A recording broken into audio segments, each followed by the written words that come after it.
The purpose of my needs assessment was to identify the current advocacy and awareness provided to women and the areas that we need improvement in by identifying the underlying factors and their effects.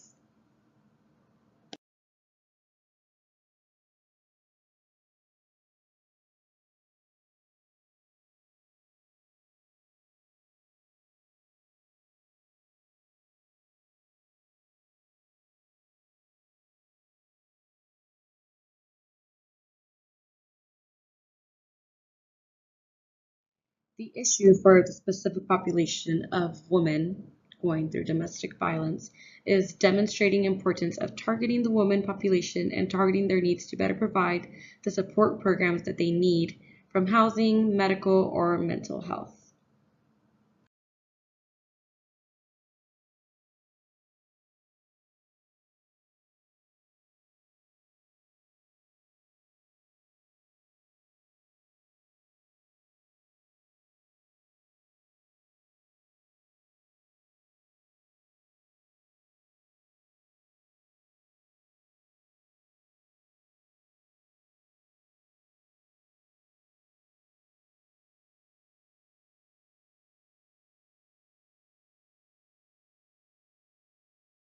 On the agenda is data collection, process, sample, interviews and participants, results, key findings for each question, and interventions and reflections.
So for my data collection for my literature review, according to the Center for Disease Control, 85% of survivors are women assaulted by male partners.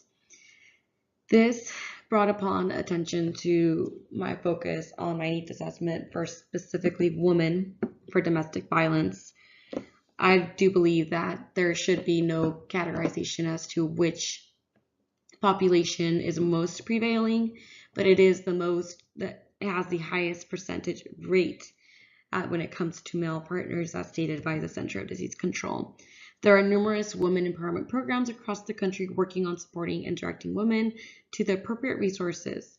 The prevalence of domestic violence during pregnancy has been documented as ranging from 8.3% to 14.2% in adults, according to Campbell, Poland, Waller, and Ayer. So this shows that there are a numerous amount of empowerment programs across the country. What my needs assessment was focusing on was determining if there was enough empowerment programs within this population in this community. As for domestic violence, it is considered to be a major public health issue. Mandatory arrest procedures should be a part of every state's criminal justice system.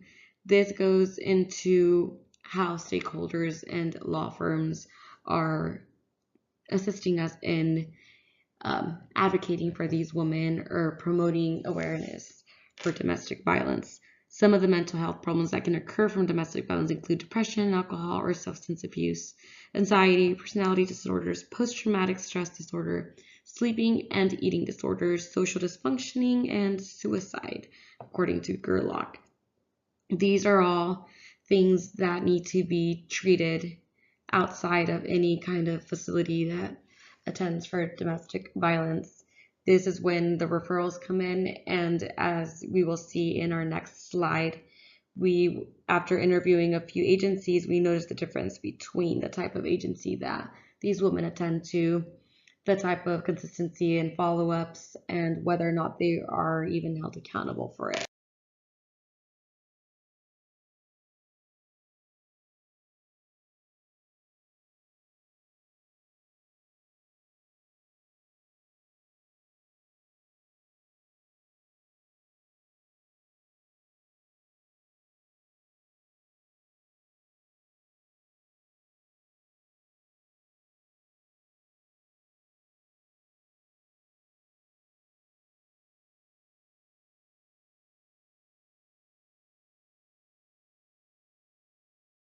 For my interview process and sample, my original choices were Hope Center for Women, Arizona Coalition to End Sexual and Domestic Violence, Turn a New Leaf, and New Life Center. I ended up choosing Arizona Coalition to End Sexual and Domestic Violence and New Life Center. My first interviewee was Ali from Arizona Coalition to End Sexual and Domestic Violence. She is the current CEO, director, and has been for 10 years. She has an 18-year history with the agency. She started off there as an intern, was hired, and continued to go back and forth until she got to the position she has now. If she could change one thing in the world, she said she'd end all oppression in all forms. My second interview was Gary from New Life Center. His position is family advocate and has been for 2 years. He has a 2-year history in the agency and came from a criminal justice background. I asked him if he could change one thing in the world. He said, "I would end crime." When interviewing both of these agencies, I noticed that there was a big difference due to the fact that one of them is a coalition, which works more on research-based information along with partnered agencies, and the other, the New Leaf Center, is a shelter. So for resources or services that are the most beneficial, Arizona Coalition for Domestic Violence responded that it was to identify the need for counseling and support from legal services, financial assistance for women to alleviate the barriers. So that is what they find the most resourceful. Yet again, they have to go through other agencies in order to do so. The New Life Center responded that shelter for women and temporary housing for them and their children would be the most beneficial, which is something that they directly work with. Another key finding was whether or not they felt that stakeholders are making enough effort to address the issue, and their explanation as to why or why not. Arizona Coalition for Domestic Violence said that they felt that stakeholders are open to listening to what people are advocating about, rethinking strategies, but there's a lot of investment.